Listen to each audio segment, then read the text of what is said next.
우리 함께 하나님 말씀 보겠습니다. 누가복음 1장 57절부터 보겠습니다. 누가복음 1장 57절부터 내용이 좀 많이 있지만 우리가 내용이 무엇인지를 잘 파악하기 위해서 다 읽도록 하겠습니다. 자, 57절부터 보겠습니다.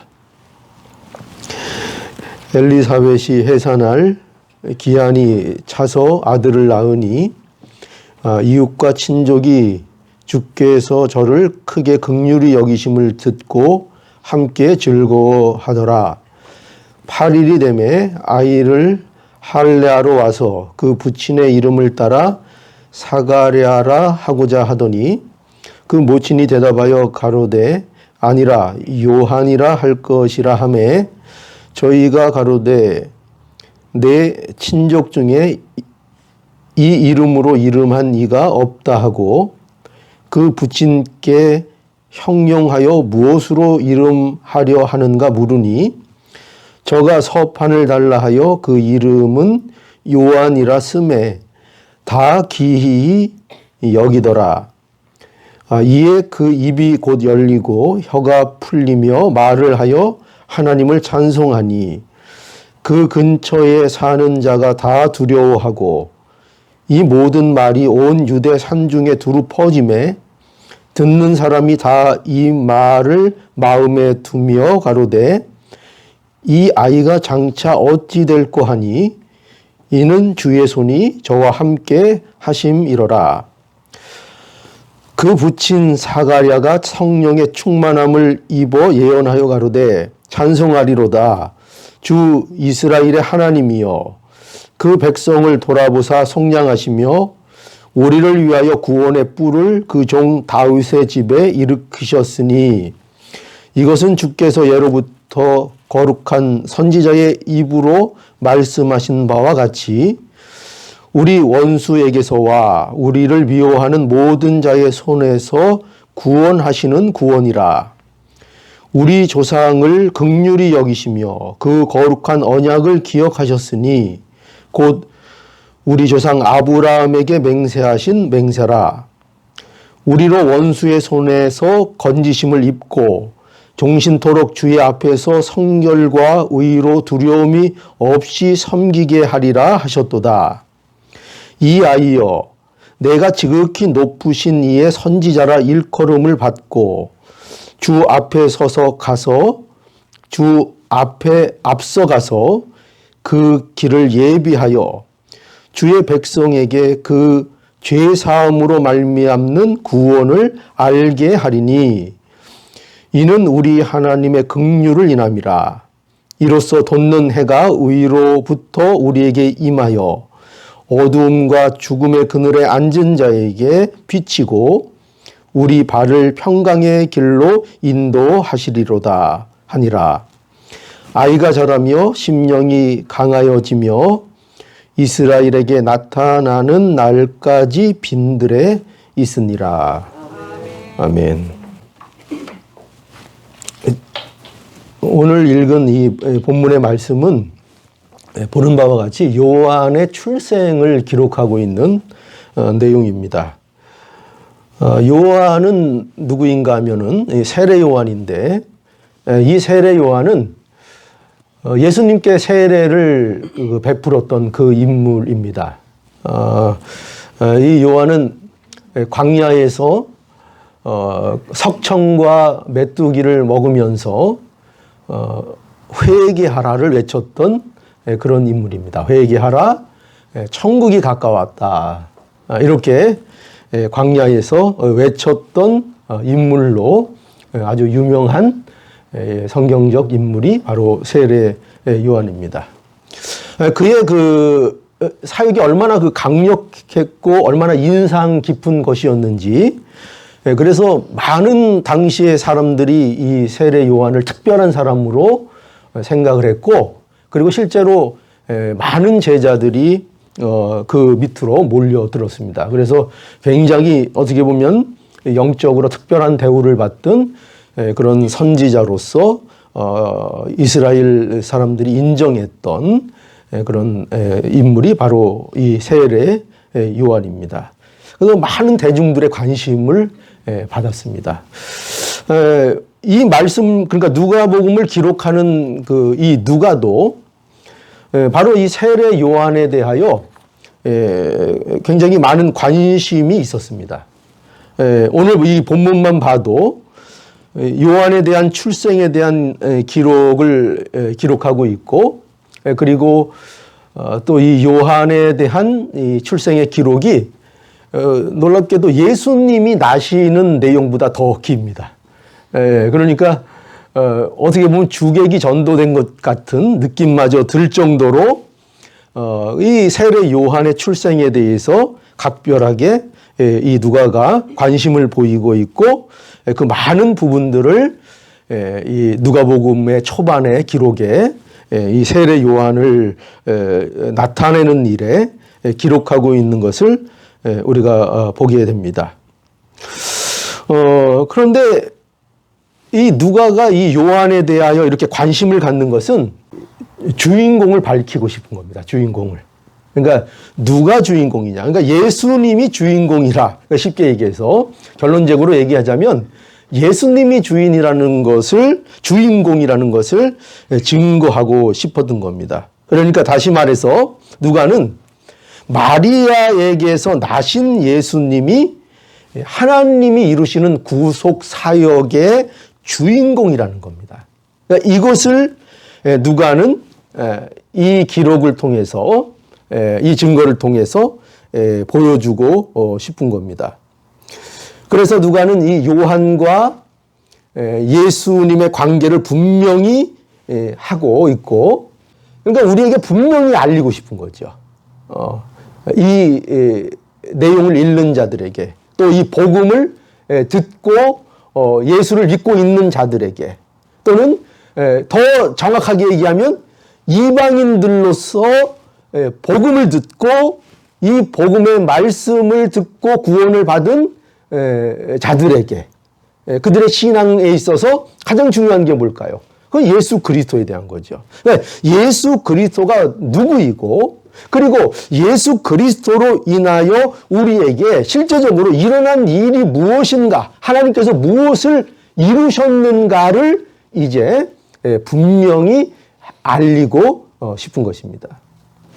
그래서 이런 기록을 이제 하고 있는 겁니다. 그래서 우리는 이 사실을 분명히 이제 알아야 됩니다. 뭐냐면 누가가 의도했던 것처럼 예수님이 주인공이다 하는 거죠. 예수님이 주인공이다. 누가 주인공인가 할 때 우리는 우리의 구원의 역사 속에서 예수님이 주인이시다. 바로 마리아를 통하여 나신 그 그리스도가 우리의 구속주요, 우리의 구세주다 하는 것을 분명히 알아야 한다는 것입니다. 그러니까 누가 주인공이냐? 우리가 드라마를 볼 때도 그렇잖아요. 그죠? 어떤 영화를 볼 때도 그렇잖아요. 주인공이 누군지를 알아야 되잖아요. 근데 주인공이 누군지를 모르면, 그러면 그 내용들을 우리는 정확하게 이해할 수도 없고 거기에 몰입할 수도 없죠. 주인공이 누군지를 분명히 알아야 됩니다. 우리의 인생 속에서 과연 하나님께서 우리에게 구원의 역사를 이루어 주셨다고 분명히 성경에서 증거하고 있는데, 그런데 우리의 본성 속에서는 이러한 우리의 주인공에 대하여 자꾸 의심하게 하는 그런 악한 본성이 우리 안에 있다는 것입니다. 그래서 어떻게 마리아에게서 나신 그가 우리의 구세주일 줄 수 있는가?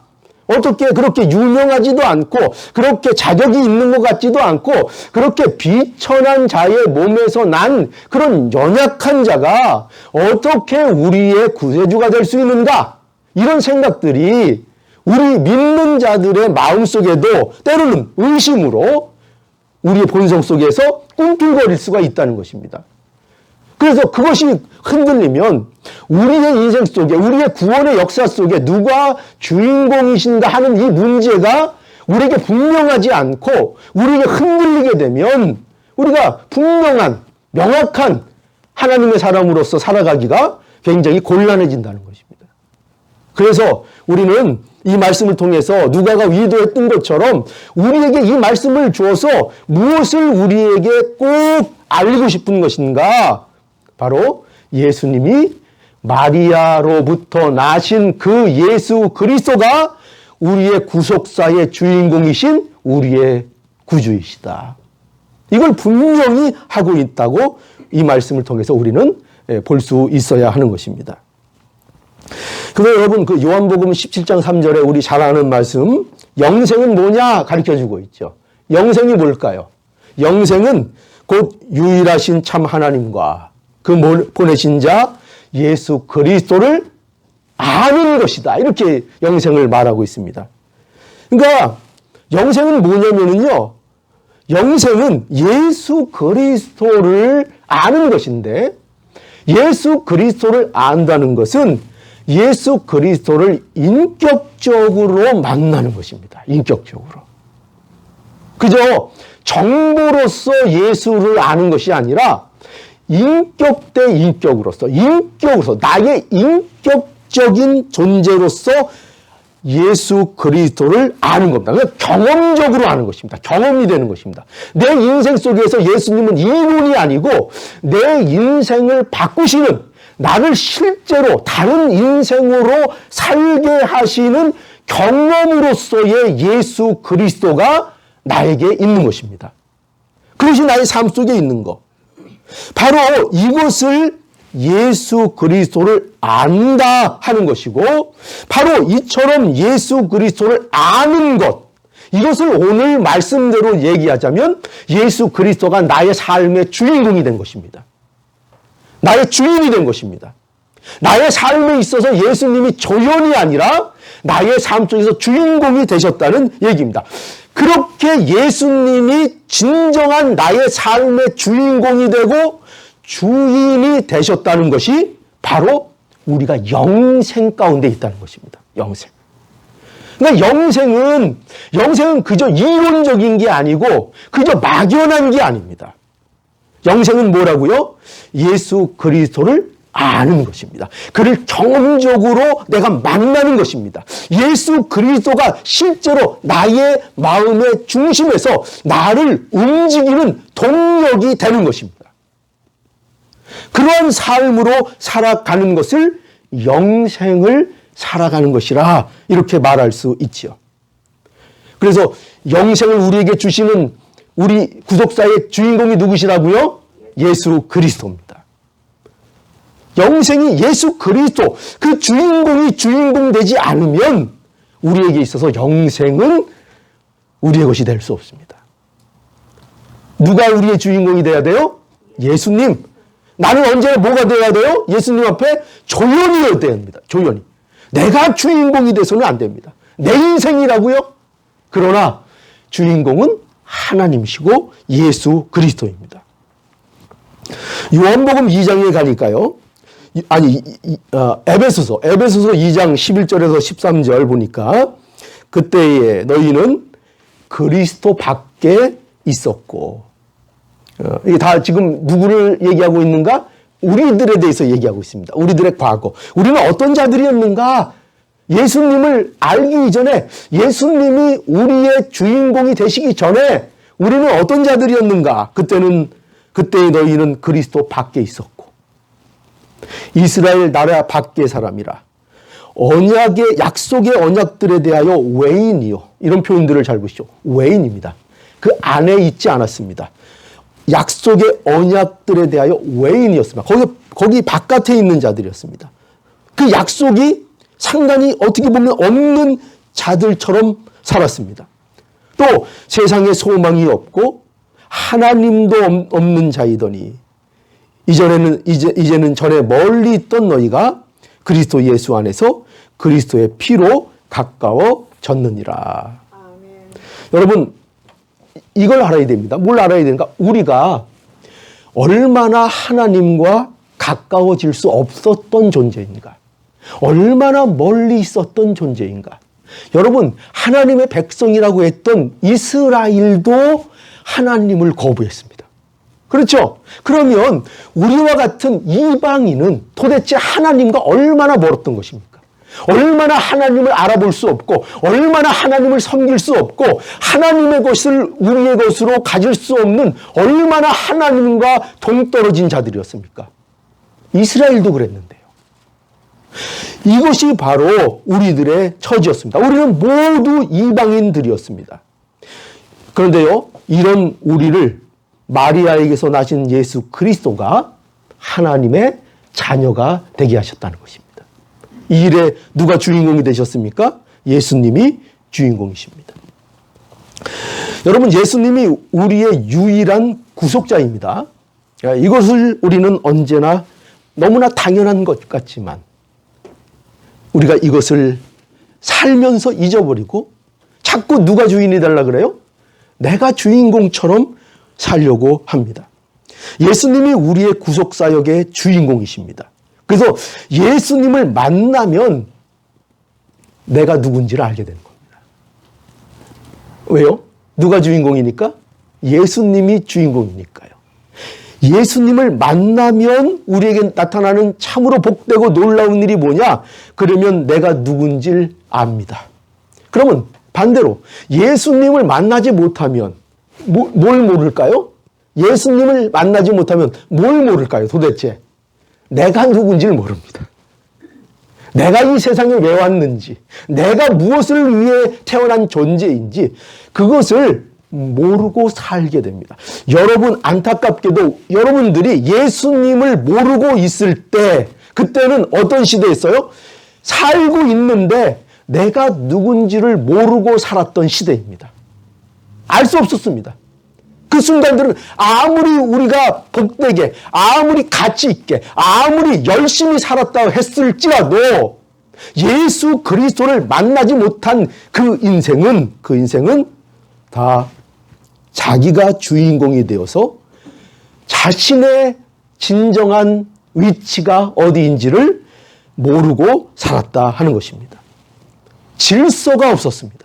그 인생에 바른 질서가 잡히지 않았습니다.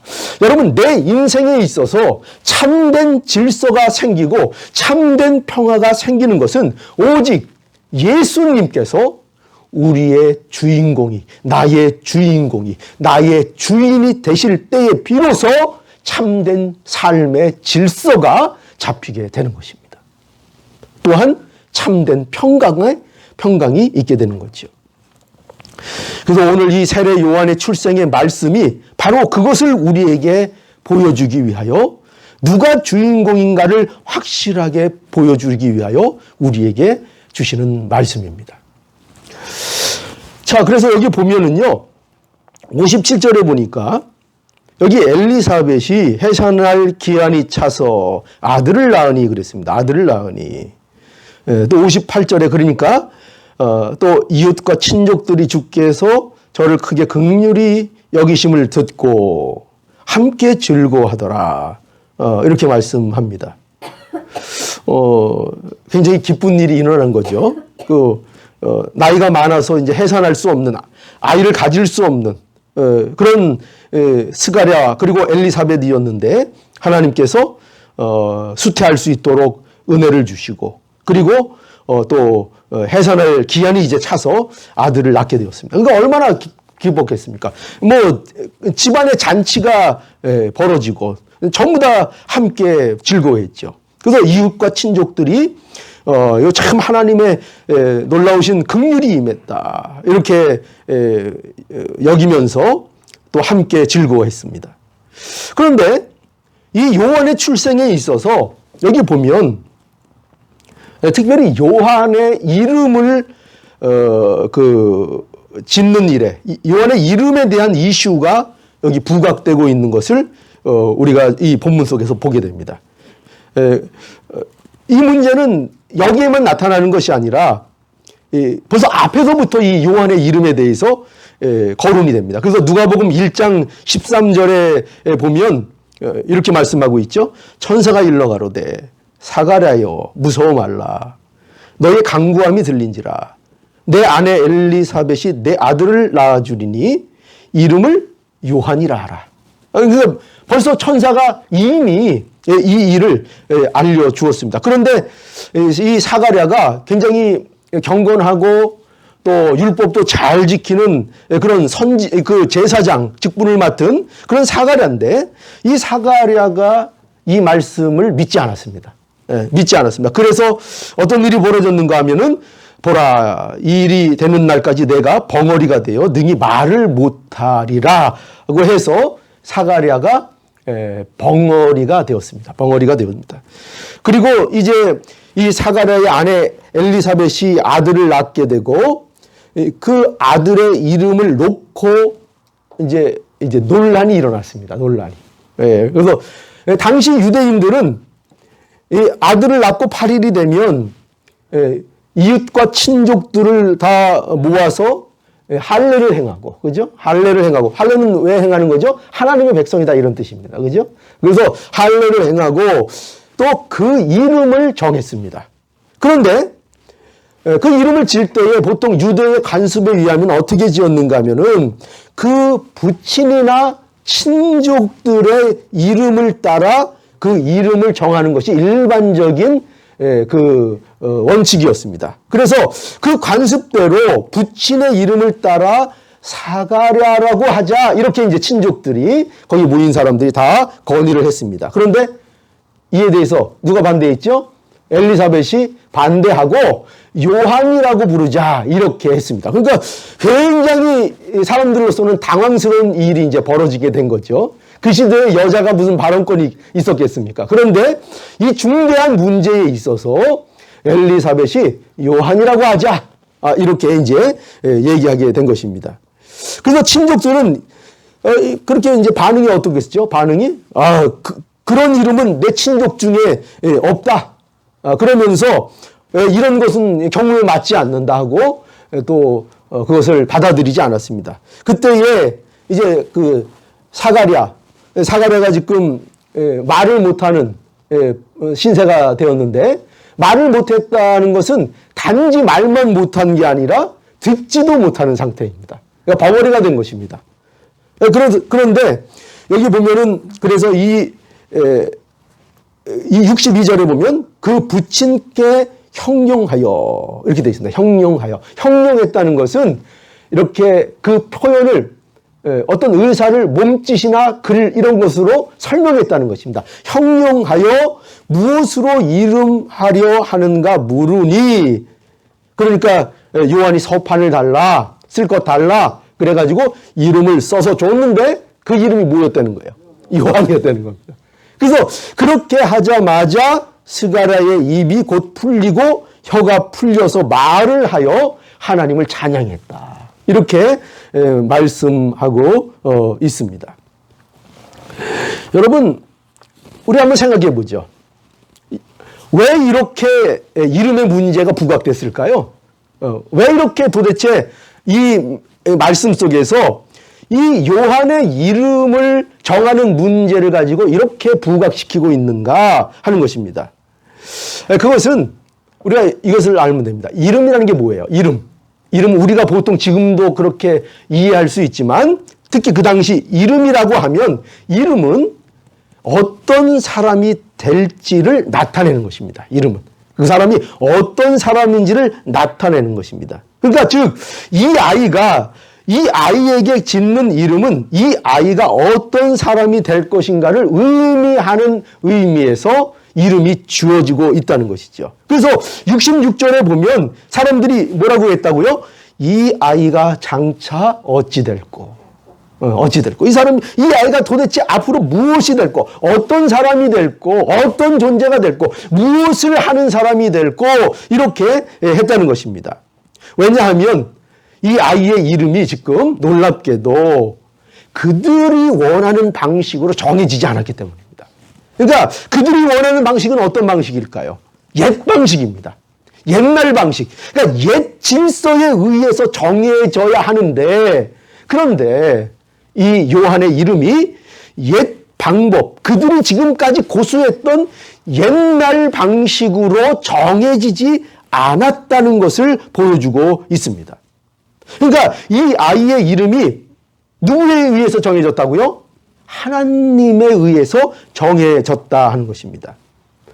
여러분, 요한이 어떤 사람이 될 것인지를 그러니까 누가 정하셨다고요? 하나님이 정하셨다는 뜻입니다. 하나님이 정하셨다. 그러니까 요한의 역할, 요한이 무슨 사명을 감당할 것인가, 요한이 앞으로 어떤 길을 가야 될 것인가, 그것을 하나님께서 정하셨다고 말하고 있는 것입니다. 그러니까 누가 주인공이 아닌 것이 분명히 정해지냐 하면 여기에서 요한이 주인공으로 정해졌다는 것이 아닙니다. 그죠? 정해지지 않았다. 요한은 어떤 길을 가야 되는가? 예수님의 길을 예비하도록 하나님이 정하셨다는 거죠. 예수님이 주인공입니다.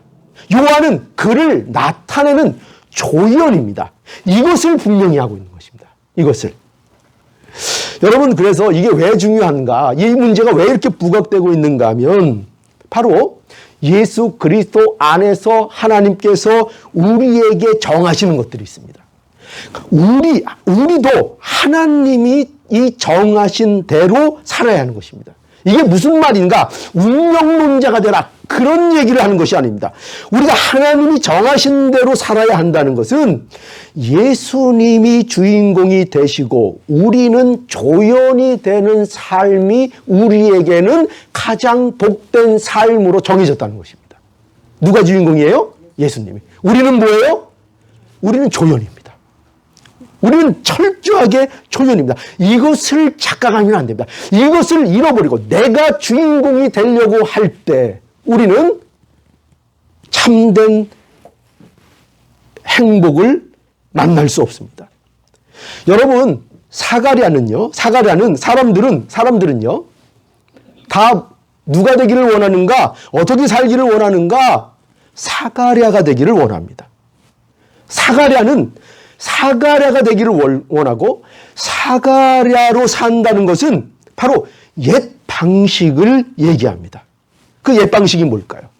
자기가 주인공이고, 자기가 주인공이 되어서, 자기가 자기 인생의 주인이 되어서 사는 방식이 바로 옛 방식입니다. 옛 질서입니다.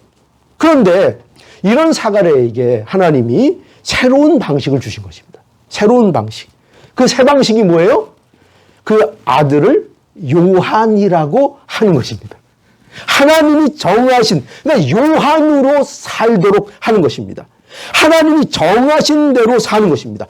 그러니까 우리에게 주신 새 방식은 뭐냐? 내가 주인이 돼서 사는 것이 아니라 하나님이 주신 그 조연의 삶을 살아가는 것입니다. 이것이 바로 우리에게 주신, 하나님이 우리에게 살아가라고 주신 방법입니다. 여러분, 은혜가 뭐냐? 우리 은혜 강조하죠. 은혜가 뭐냐면 바로 이겁니다. 옛 방식에서 새 질서, 옛 방식, 옛 질서에서 벗어나 새로운 질서 속으로 들어가 사는 것입니다. 이게 은혜입니다. 이것이 은혜예요. 하나님께서 그래서 엘리사벳과 그 남편 사가랴에게 은혜를 주신 겁니다. 은혜를 주셔야 이 옛 질서에서 벗어날 수 있기 때문이지요. 내 삶의 주인공이 바뀌는 것, 이거 은혜 아니면 안 됩니다. 예수 그리스도가 나의 주인이 되고 나에게 주인공이 되어야 내가 누군지를 알게 되죠. 이 일들이 다 예수님이 나의 주인이 되어야 알 수 있는 겁니다. 여러분, 우리는 과연 무엇을 위해 태어났을까요? 여러분들은 뭘 위해 태어났다고 믿고 계십니까? 우리는 무엇을 위해 살아야 할까요? 세상 사람들은 이 문제에 있어서 누구도 해답을 갖고 있지 못합니다. 그러나 성경은 우리에게 분명하게, 명확하게 얘기하고 있습니다. 우리는 조연입니다. 조연이요. 우리는 우리의 삶 속에서 뭘 해야 되는가? 예수 그리스도를 가르치는 화살표가 돼야 됩니다. 우리의 삶의 모든 것들은 예수님을 가르치는 방향 표시가 되어야 합니다. 이것이 우리가 해야 할 우리의 삶의 모습입니다. 조연이 그렇잖아요. 그렇죠? 영화에서 조연은 무슨 역할을 합니까? 주연을 드러나게 하는 구실을 합니다. 그렇죠? 그 영화가 빛나기 위해서는, 그 영화가 재밌기 위해서는 조연들은 어떻게 해서든지 그 주인공을 잘 드러내야 하는 것입니다. 우리는 예수님이 더욱 드러나도록 하는 조연으로 정해졌다는 이 사실을 우리는 분명하게 알아야 합니다. 그런데 사람들은 어떻습니까? 그것을 받아들이기가 싫죠. 내가 주인공이고 싶죠. 그죠? 내가 주인공, 내가 주인이고 싶습니다. 사람들은 또한 예수를 믿는다고 하면서도 그래서 계속해서 뭘 고집해요? 옛 질서를 고집하고 옛 방식을 놓지 못합니다. 예수를 믿는데도요. 여전히 자기가 주인공이 되려고 하고 여전히 자기 방식으로 살려고 합니다. 그래서 여러분 보세요. 교회도 어때요? 교회도 타락해서 어떤 모습을 교회가 자꾸 갖게 되는가? 사람이 주인이 되고 사람이 주인공이 되는 교회를 만들려고 합니다. 그렇죠? 이게 교회의 타락한 모습입니다. 교회가 타락하면 어떤 모습을 갖게 된다고요? 주인공을 사람으로 삼으려고 합니다. 그래서 교회도 뭘 가르치는가? 전부 다 자기가 주인공 되는 법을 가르칩니다. 설교도 설교의 내용들이 뭔가? 다 인간이 주인공이고 인간이 잘 되는 법을 중심으로 설교도 합니다. 그래서 예수를 잘 믿어라. 좋죠. 그거 맞는 얘기죠. 그런데 그래서 뭐라는 거예요? 그래서 뭐가 되려는 거예요? 오늘날 많은 메시지가 어떻게 도대체 선포되고 있습니까? 예수 잘 믿어라. 그래서 그 이유가 뭐라는 거예요? 그래서 네가 주인공 되라. 다 그거 아닙니까? 오늘날 다 그것을 말하고 있습니다. 뭐 다라고 얘기하니까 좀 그런데 많은 타락한 교회가 타락하게 되면 이런 메시지들이 나오게 되어 있습니다. 내가 주인공이라는 것입니다. 하나님 잘 믿으면 그래서 이것도 하고 저것도 해서 내가 주인공이 되라. 이렇게 말하고 있습니다. 그래서 여전히 옛 방식인 내가 주인공이 되는 것을 목적으로 신앙생활을 하고 있다는 것입니다. 여러분, 이것을 내려놓는 것, 이것이 하나님의 은혜인 거죠. 그죠?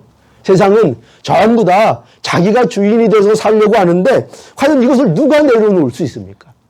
우리 힘으로 못 내려놓죠. 그런데 이것을 내려놓게 되는 것, 이것이 하나님의 은혜인 것입니다. 마리아도 그랬죠. 마리아도 그랬고 엘리사벳도 그렇고 사가랴도 그렇고 다 그들은 원래는 옛 방식을 따라가던 사람들이었습니다. 거기에서 벗어날 수 없는 사람이었습니다. 자기 인생의 주인은 자기라고 굳건히 믿고 살던 사람들이었습니다. 그런데 이 옛 방식에서 벗어나게 하셨습니다. 이걸 누가 하셨습니까? 하나님이 하셨습니다. 하나님만이 오직 은혜로만이 이 옛 방식에서 벗어나는 은혜를 누릴 수 있는 것이죠. 그래서 이러한 말씀들은요, 오늘날 우리에게도 묻고 있는 거예요. 오늘날 우리에게 묻고 있습니다. 너희가 은혜를 받았다고 하면서 언제까지 옛 질서 속에서 살래? 우리에게 이 질문을 하고 계십니다. 은혜 받았다며, 예수님을 믿는다며, 하나님을 사랑한다며, 그런데 그럼에도 불구하고, 그렇게 고백함에도 불구하고 언제나 아직까지 이렇게 옛 질서에 매여서 내가 주인이 되는 삶을 고집하며 살래? 언제까지 그 고집을 부릴래? 그렇게 우리에게 말씀하고 있는 것입니다.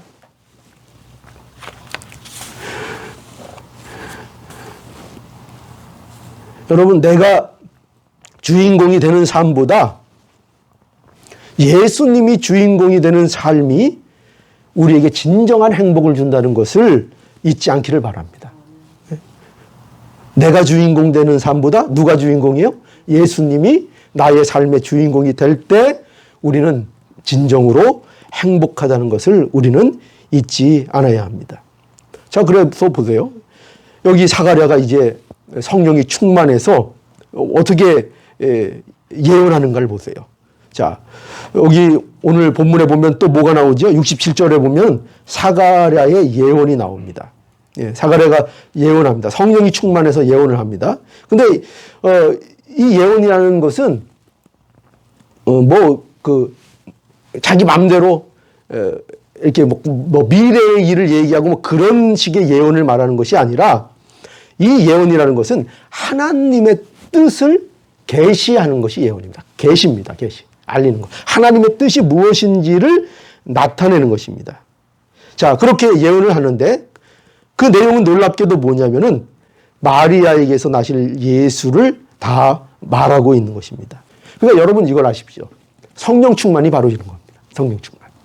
성령 충만. 이 사가랴가 성령 충만해서 이 내용들을 예언했죠. 성령 충만이라는 것은 뭐냐면 여기서 성령에 충만했다는 것은 이겁니다. 바로 누가 주인공인지를 알게 되었다는 것입니다. 알게 되었다. 그 상태에 있는 겁니다. 자신도 주인공이 아니고 자신의 아들도 주인공이 아니고 누가 주인공이에요? 마리아를 통하여 주신 아이가 그리스도시요 구원의 주시다. 그래서 그 하나님의 뜻에 항복한 거죠. 그 뜻에 항복한 것입니다. 이게 뭐예요? 이게 성령 충만입니다. 이게 성령 충만입니다. 여러분, 사가랴가 그래서 성령 충만해서 예언한 내용이 뭐죠? 내용이 뭐냐면 여기 보는 대로 이런 겁니다. 하나님이 그 백성을 돌아보셨다. 돌아보사 속량하시며 우리를 위하여 구원의 뿔을 그 종 다윗의 집에 일으키셨다. 이렇게 사가랴가 말하고 있습니다. 그러니까 보세요. 이 사가랴가 뭘 알게 됐는가? 하나님의 은혜를 알게 된 거죠. 하나님의 은혜를. 놀랍지요. 보세요. 그 백성을 돌아보사 속량하셨다고 하고 있죠. 하나님이 돌아보셨다는 것은 그 백성을 찾아오셨다는 겁니다. 돌아보셨다는 것, 돌보신다는 것. 그러니까 망하도록 버려두시는 것이 아니라 그 백성을, 그 죄인된 자들을 오히려 누가 찾아오셨다고요? 하나님이 찾아오셨다는 것이죠. 그러니까 옛 질서 속에 사는 자기가 주인공인 줄 알고 사는 자들에게 누가 찾아오셨다? 하나님이 찾아오셨다는 거죠. 하나님이. 이게 은혜죠. 이게 은혜죠. 그렇죠? 그러니까 이 사가랴는 이것을 깨달았다는 것입니다. 이것을 알게 됐습니다. 아, 하나님께서 찾아오신 것이구나. 우리를 구원하시려고 예수 그리스도가 나신 것은 하나님께서 은혜로 우리를 찾아오신 것이구나. 이것을 깨닫게 되었다는 것입니다. 그리고 이러한 우리에게 이러한 예수 그리스도를 주셔서 우리를 구원하시는구나. 그러니까 구원의 방법이 바로 예수 그리스도이시구나. 이것을 사가랴가 깨닫게 됐다는 것입니다. 그거 보십시오. 다시 한번 볼까요? 그 백성을 돌아보사 속량하시며 구원의 뿔을, 여기 구원의 뿔이 나오죠. 구원의 뿔이 뭡니까? 예수님을 얘기하는 것입니다. 근데 왜 구원의 뿔이냐? 인간에게는 능력이 없죠. 그런데 뿔, 힘이 있다는 것입니다. 누구에게? 예수 그리스도에게는 구원의 능력이 있고, 그러니까 예수 그리스도를 주셔서 그 종 다윗의 집에서 그 구원의 뿔을 일으키셔서 구원을 우리에게 주셨다 하는 것입니다. 그러면 여기 보면 또 구원의 내용이 뭔지도 얘기하고 있죠. 구원의 내용이 뭔가 할 때 우리의 죄와 사망에서 우리를 구원해 주셨다 하는 거죠. 76절에 보니까 76절 한번 볼까요? 이 아이여 내가 지극히 높으신 이의 선지자라 일컬음을 받고 주 앞에 앞서 가서 그 길을 예비하여 그 아들이 뭘 하느냐? 주의 백성에게 그 죄 사함으로 말미암아 구원을 알게 하시리니. 구원을 알게 하시리니. 뭐로 인한 구원이요? 죄 사함으로 말미암아 구원을 얻게 하신다. 그러니까 구원의 내용이 뭡니까? 죄 사함의 구원. 그렇죠? 죄 사함의 구원. 이것을 얻게 하신다 하는 것입니다. 여러분, 이처럼 사가랴가 하나님의 은혜로 이 모든 것들을 알게 된 것입니다. 그러니 여러분, 우리도 마찬가지죠? 우리도 우리의 인생 속에 예수 그리스도가 주인이 되시면 우리가 무엇을 알게 됩니까? 무엇을 찬양하게 됩니까? 바로 이러한 내용들, 구원의 소식, 하나님께서 예수 그리스도를 통하여 구원하신 그 구원의 역사를 알고 그 구원의 은혜를 증거하는 그러한 복된 삶을 살아가게 된다는 것입니다. 그걸 알게 되는 거예요. 몰랐던, 과거에는 알지 못했던 그 새로운 하나님의 질서를 알게 된다는 것입니다. 이것이 바로 예수 그리스도가 그 마음의 주인이 되고 예수님을 주인공으로 섬기는 자들의 삶에서 나타나는 하나님의 은혜라는 것입니다. 이 모습이 우리에게 나타나야 합니다. 그래서 우리는 어디를 가든지 뭘 얘기해야 됩니까? 하나님의 은혜요. 하나님께서 우리에게 은혜를 베풀어 주셨습니다. 하나님께서 우리에게 예수 그리스도를 마리아를 통해 보내주셨습니다. 그리고 우리의 죄를 사해 주셨습니다. 그것을 우리는 받았습니다. 이것을 전하는 은혜의 사람이 된다 하는 것입니다. 여러분, 우리가 예수 그리스도가 우리의 주인공이 될 때 우리의 삶이 참으로 행복합니다. 이 착각에서 벗어나야 됩니다. 어떤 착각이요?